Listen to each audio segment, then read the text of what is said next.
तो अब बात करते हैं बंसी नारायण मंदिर के बाद। तो अभी हमने बात की थी उर्गम घाटी के बारे में, जो कि गढ़वाल में मिनी कश्मीर नाम से भी जानी जाती है। तो अब उस उर्गम घाटी के एक महत्वपूर्ण मंदिर के बारे में बात करते हैं, जिसका नाम है बंसी नारायण मंदिर। तो जो बंसी नारायण मंदिर है, तो ये बड़ा एक चमत्कारी मंदिर माना जाता है उत्तराखंड का, और इसकी सबसे बड़ी जो महत्वपूर्ण विशेषता है, जो धार्मिक रूप से हमारे लिए इम्पॉर्टेंट है और परीक्षाओं की दृष्टि से भी हमारे लिए इम्पॉर्टेंट है, या अगर कोई व्यक्ति अपनी रुचि के साथ उत्तराखंड को सीखना चाहता है या अपने धर्म या संस्कृति को सीखना चाहता है, तो उसके लिए भी ये बहुत ही इम्पॉर्टेंट टॉपिक है। तो इसकी सबसे बड़ी जो विशेषता है इस मंदिर की, वो ये है कि ये उत्तराखंड का एकमात्र मंदिर है जो मानव के लिए वर्ष में केवल एक बार इस मंदिर के कपाट खुलते हैं। तो वर्ष में एक बार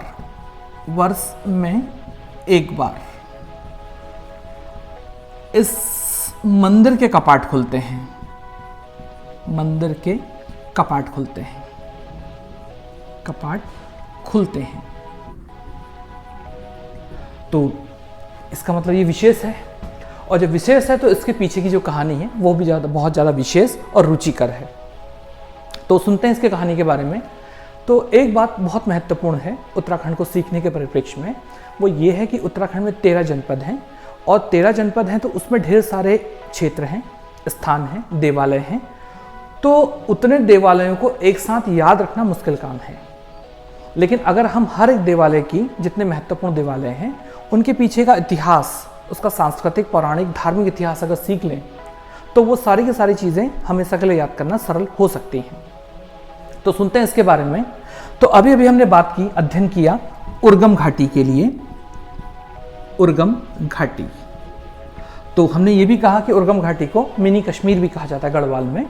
और उर्गम घाटी के बारे में भी हमने ये भी सीखा कि ये जो घाटी है चमोली जनपद में, तो इसे उर्गम ऋषि ने यहाँ पे तपस्या की थी, इसलिए इसको उर्गम घाटी कहते हैं।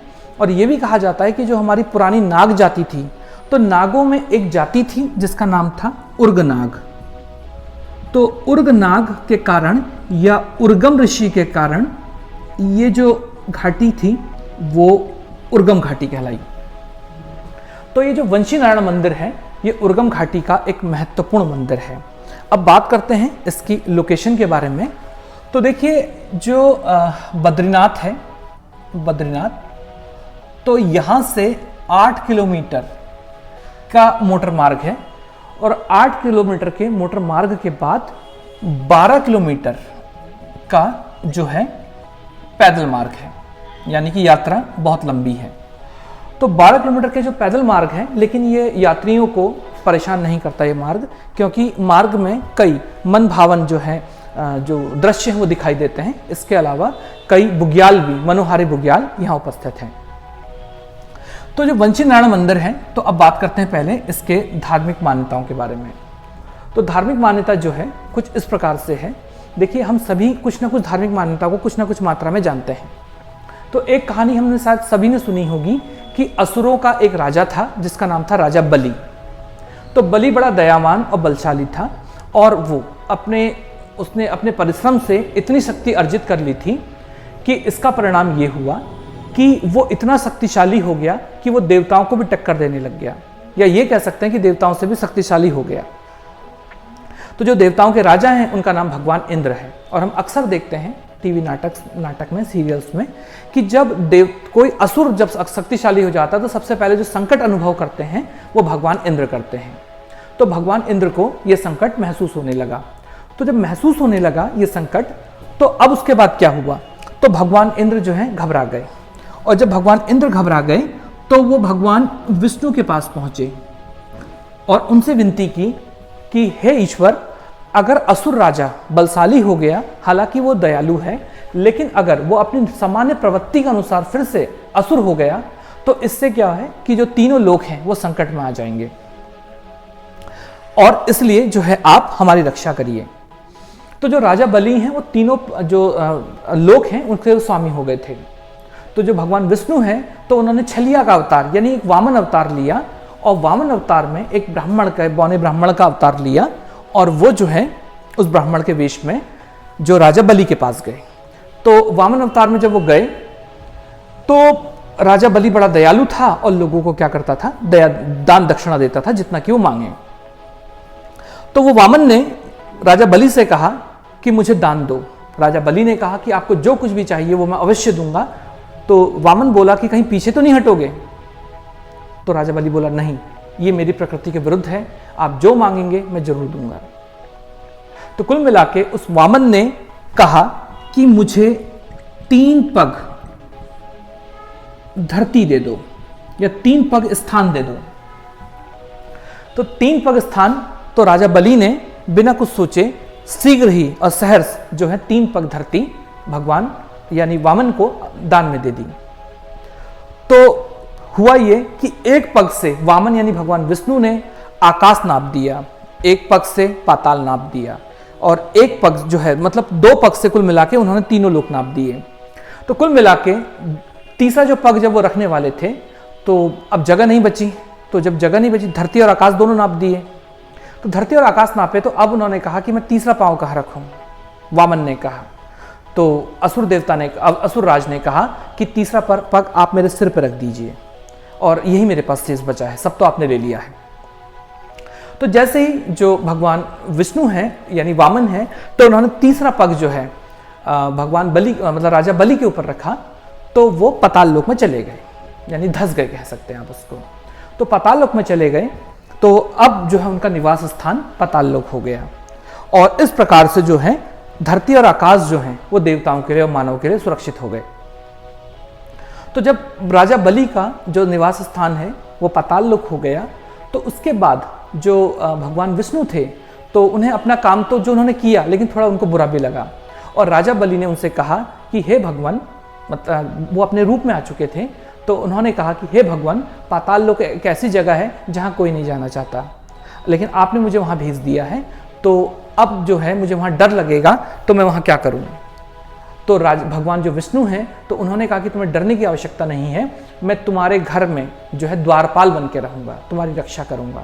और इस प्रकार से श्री हरि ने राजा असुर, जो असुर राजा है बलि, उनका द्वारपाल बनना स्वीकार किया।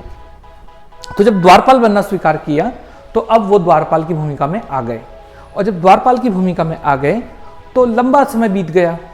और जब लंबा समय बीता तो अब बहुत समय तक जब श्री हरि नहीं आए तो माँ जो लक्ष्मी यानी उनकी जो पत्नी थी वो जो है चिंता में आ गई कि उनके जो पति हैं वो कहाँ चले गए। तो जब पति कहाँ चले गए तो वो बड़ी चिंतित हुई और चिंतित होने के बाद वो जो है उन्हें खोजने लगी।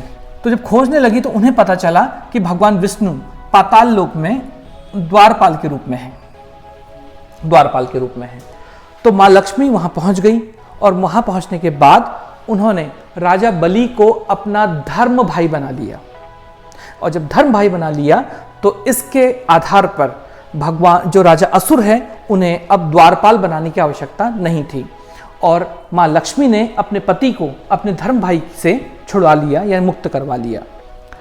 और इस मान्यता के अनुसार इसके पश्चात जो भगवान विष्णु हैं जिस मंदिर वाले स्थल पर प्रकट हुए उसे आज हम वंशी नारायण मंदिर के रूप में जानते हैं। एक कथा तो ये है। एक कथा इसी से जुड़ी हुई और है, वो कुछ इस प्रकार की है कि ये जो वंशी नारायण मंदिर है तो यहाँ पे नारद ऋषि या नारद मुनि भगवान नारायण की यानी विष्णु की तपस्या करते थे रोजाना। लेकिन जब मां लक्ष्मी को पता चला कि भगवान विष्णु द्वारपाल के रूप में असुर देवता के यहाँ हैं, तो इसका परिणाम ये हो गया कि अब उन्होंने निर्णय किया कि वो पाताल लोक जाएंगी। लेकिन उन्हें पाताल लोक का रास्ता नहीं पता था। और जब रास्ता नहीं पता था तो उन्होंने नारद ऋषि से ये निवेदन किया कि वो पाताल लोक तक उनको पहुंचाएं, क्योंकि नारद ऋषि को हर जगह का बारे में पता है। वो हमारे पौराणिक काल के सबसे फास्ट 4G सर्विस हैं, 5G सर्विस हैं, या पता नहीं कितने जी लग जाएंगे उसमें, आधुनिक विज्ञान। तो कुल मिला के तो जो नारद ऋषि हैं तो वो उन्हें माता जो लक्ष्मी हैं उन्हें पाताल लोक ले गए। और जब पाताल लोक ले गए तो उस दिन भगवान जो नारद मुनि हैं वो भगवान विष्णु की पूजा नहीं कर पाए। मंदिर सूना हो गया उस दिन। अब उस दिन भगवान विष्णु की पूजा कौन करे। तो यहीं पर एक कलगोट गांव है, कलगोट गांव। तो कलगोड गांव के एक रावत आदमी व्यक्ति ने जो है उस दिन भगवान विष्णु की पूजा की, और तब से हर श्रावण पूर्णिमा के दिन इसी दिन भगवान श्रीहरि को खोजते हुए माता लक्ष्मी पाताल लोक गई थी और इसी दिन पूजा नहीं हो पाई थी।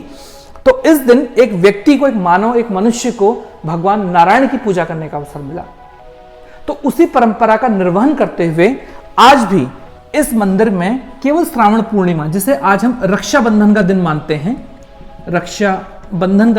हैं, इस दिन इस मंदिर के कपाट खुलते हैं और कहा जाता है कि इस दिन भगवान नारायण की पूजा जो है नारद मुनि नहीं करेंगे, इस दिन कलगोड गांव का एक रावत व्यक्ति ही पूजा करेगा। तो इसलिए एक दिन के लिए ही इस मंदिर में पूजा करने का अवसर मिलता है। तो इसलिए इसकी जो मान्यता है एक चमत्कारी मंदिर के रूप में है। अब एक इंपॉर्टेंट बात और, केवल ये मंदिर इंपॉर्टेंट नहीं है बल्कि इसके आसपास का जो निकटवर्ती स्थल है वो भी बहुत ज्यादा इंपॉर्टेंट है। वो ये है कि इसके जो निकटवर्ती स्थल हैं वो है पंचदेवली मंदिर, स्वनुल, नुल, खर्क या बुग्याल, मनपाई बुग्याल, गोदिला खर्क, नंदी कुंड आदि। तो स्वनुल कुंड, नंदी कुंड, मनपाई बुग्याल, गोदिला खर्क, पंचदेवली मंदिर आदि इस वंशी नारायण मंदिर के महत्वपूर्ण जो हैं स्थल हैं। तो ये रहा हमारा वंशी नारायण मंदिर जो भगवान विष्णु को समर्पित है और मानव को एक दिन के लिए पूजा करने का अवसर प्राप्त होता है।